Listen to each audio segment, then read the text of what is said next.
everyone. So today we're doing the heart. I'm going to dissect it, and then I'll do a separate video where I'll go over the structures. When we look at mine happens to have quite a lot of other stuff kind of stuck on the top. So I'm going to do some dissection and remove as much of that as I can. So we want to try to remove any kind of the pericardial sac that's still on it, like this little flap right here, as well as take some of this fat off so that we can see the blood vessels first. Okay, so let's start with that.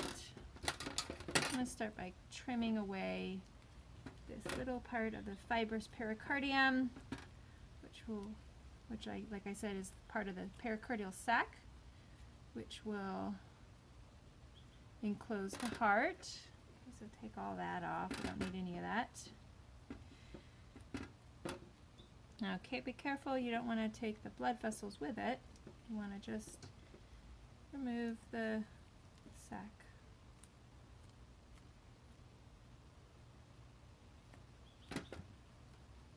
Just sort of clean up mostly.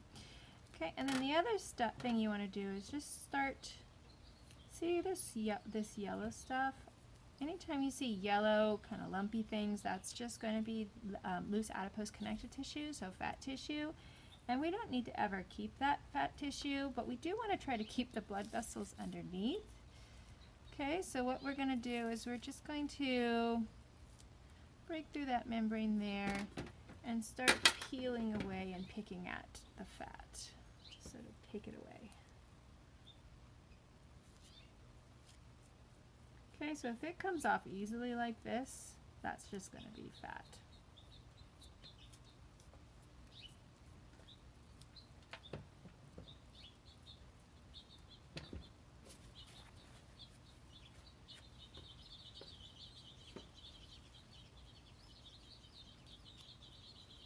Okay, so go slowly. You don't want to be pulling too hard. Okay, but you want to do like a pinching motion, like, so just sort of like going in all different directions and just cleaning it off, clean off that fat.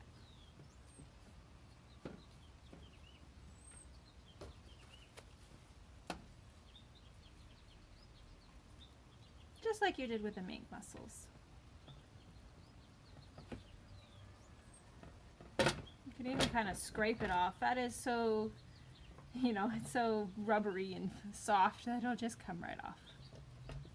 Whereas the blood vessels have some elastic tissue in there, it's elastic connective tissue, and so they're going to be tougher. But that doesn't mean you can't be careful, so be careful too. Okay, so again, you can remove any of the pericardial sac that you encounter.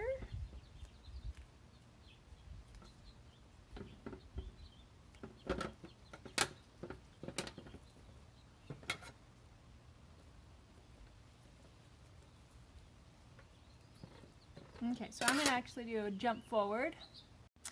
Okay, so I have been removing all the fat and any of the, the pericardial sac that I see. I even removed a little bit of lung here and there. I had a lot on there, so hopefully you don't have quite as much as this.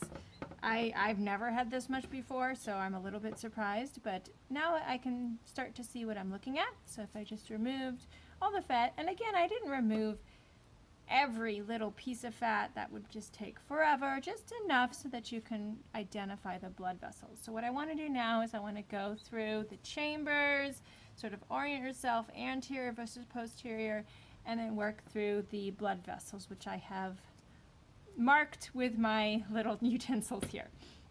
Okay, so the first thing you want to do is try and find all 4 of the chambers. There will be 2 atria and 2 ventricles.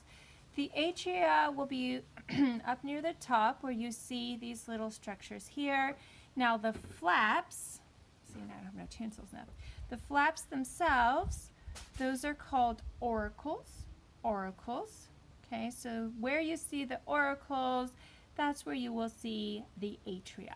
Okay, so you will have the right atria and the left atria. Now, how did I know that this was the right atria? So the way to do that is there's several things that you can look at. The first is go ahead and compress the sides of your heart. Give it a little squeeze. If it is more compressible so that the walls feel thinner, that is going to be the right ventricle. And if it feels more solid because the walls are thicker, that's going to be the left ventricle.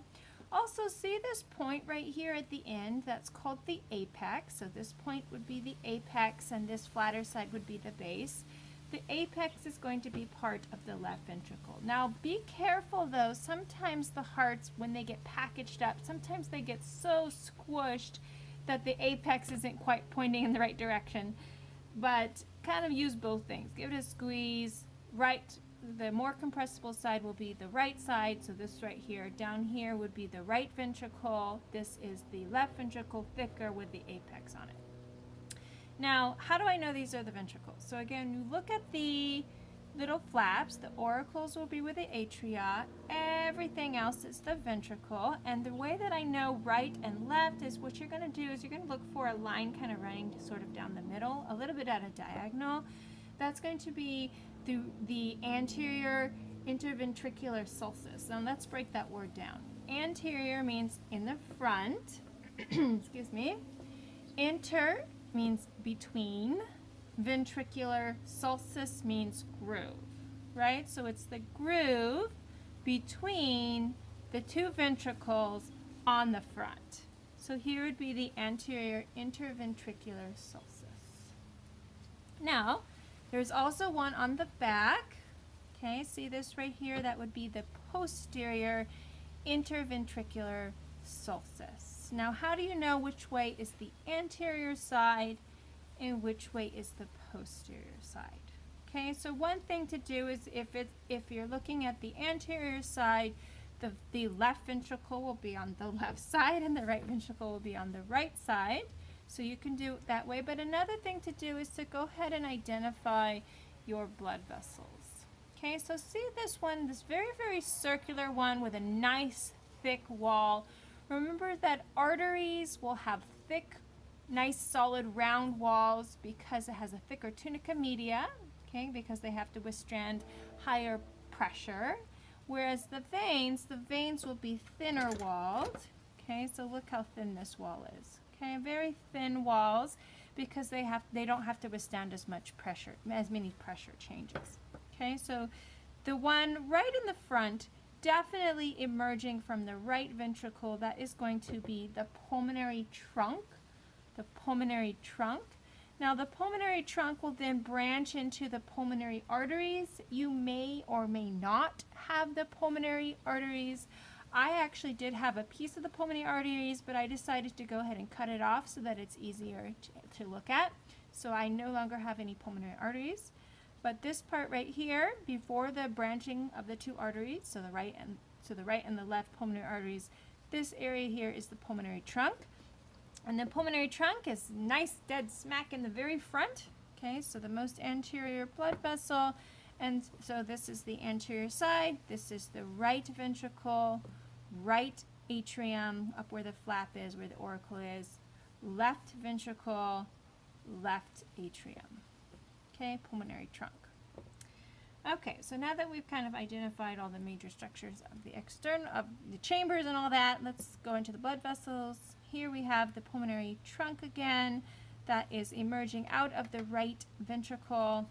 And then behind it, we're going to have the aorta. Aorta. Okay, so notice that one way to sort of help you identify these blood vessels is to understand what chambers they come from or go into or emerge out of. The pulmonary trunk emerges out of the right ventricle, so this is the pulmonary trunk.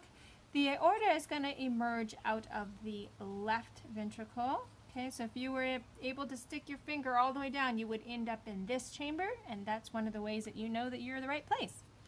The other thing is, again, remember, thick walls. Okay, so for the aorta, the largest artery, all of the other arteries branch off of the aorta except for the pulmonary trunk and the pulmonary arteries. So it's going to have a nice thick tunica media with a lot of elastic tissue. So this is definitely going to be the aorta, and it's been cut, but kind of do a U-turn. So it'll come up, do an aortic arch, and then go right back down behind the heart. So here's the aorta. This piece right here, this is actually one of the branches, the very first branch of the aorta, and that is going to be called the brachiocephalic artery. The brachiocephalic artery, brachio because it'll go into the arm, and then artery, cephalic as in head, so it'll go up. Okay, and you can actually already see the first two branches of the brachiocephalic artery there. So you probably won't have this little branching structure, but you may very, very likely have the brachiocephalic artery and then the aortic arch sort of continuing on after that. Okay, so brachiocephalic artery, aorta, those are the big arteries that you're going to find. Okay, now we're going to go into the veins. So veins bring blood back to the heart, arteries away, veins towards, and so the veins are going to have those thin walls, and so look for that to help your identification. And they're going to empty into atria. Okay, so atria receive blood, ventricles pump it away, so veins go into atria, arteries emerge out of ventricles. So let's do these two right here. So this chamber right here, so I've turned it over, so we're looking at the posterior side right here. So this is the right ventricle, and this right here would be the right atrium. And there's three things that are going to empty into the right atrium. We have two superior vena cava, so two vena cava. So we have the superior vena cava that's going to drain all the blood from the head, above the heart, everything above the heart, I should say. And then they have the inferior vena cava. So typically when you look at a diagram, they make it look like it comes just like that. But when we're looking at this, notice how the inferior vena cava is more like that. So you're going to have kind of like a backwards L shape here. Superior vena cava coming straight down, and the inferior vena cava does like a U-turn and then goes in. So it's going to be more like this shape here. Okay, so what you want to do is just sort of start fishing around in those holes and see where you end up. If you find a thin wall hole that goes to the right atrium, that's going to be the superior vena cava if it's coming from the top. And if it's kind of coming sort of at a diagonal, or I should say like horizontally like this one, that's going to be the inferior vena cava. Now be careful, if you really shove it down in there, you can actually go through the valve and end up in the ventricle, so you've gone too far. But I see that we would enter into the right atrium first. So this is my superior vena cava, and this one that's coming at a diagonal, like at a horizontal like that, that was going to go into the right atrium also. That is the inferior vena cava. Now if you remember, I said that there are three things that enter into the superior vena cava, enter into the right atrium. So we have the superior vena cava, inferior vena cava.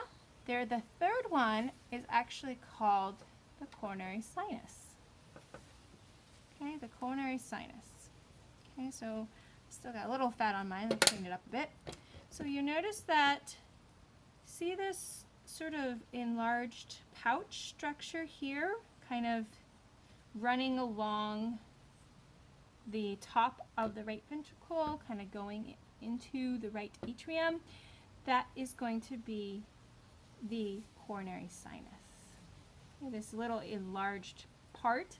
So what it is all of the veins that drain the heart itself dump into this sinus first, and then the sinus runs along and then enters into the right atrium, kind of joins in with the rest of the deoxygenated blood. Okay, so by the way, mine is a little bit twisted here. Typically this coronary sinus right here will be like really on the back. Mine looks like it's more on the side, but that's just because mine's a little flattened strangely. Okay, so you can even see it's actually more like this. Kind of went, somebody squished it like that. Okay, so that's the coronary sinus, that little pouch-like structure right there.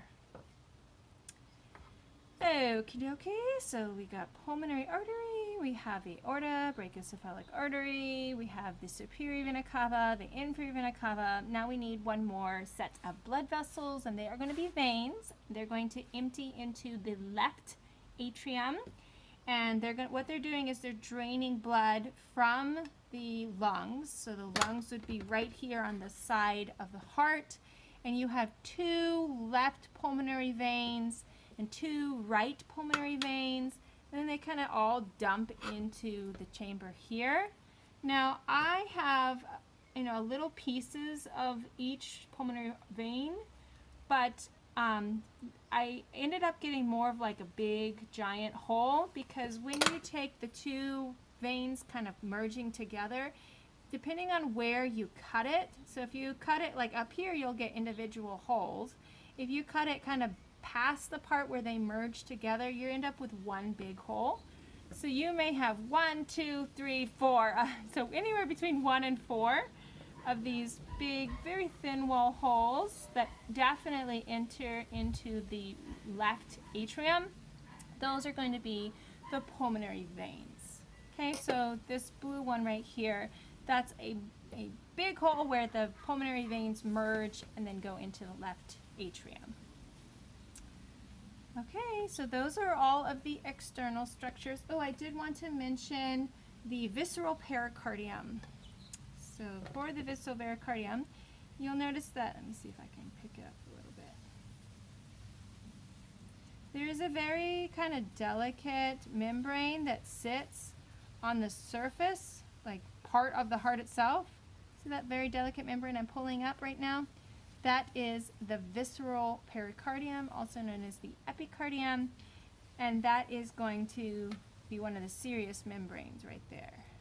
Okay, so when you look on an organ and you see a shiny surface, it's shiny because of the membrane that's sitting on it. Okay, so in this case, this would be the visceral pericardium there.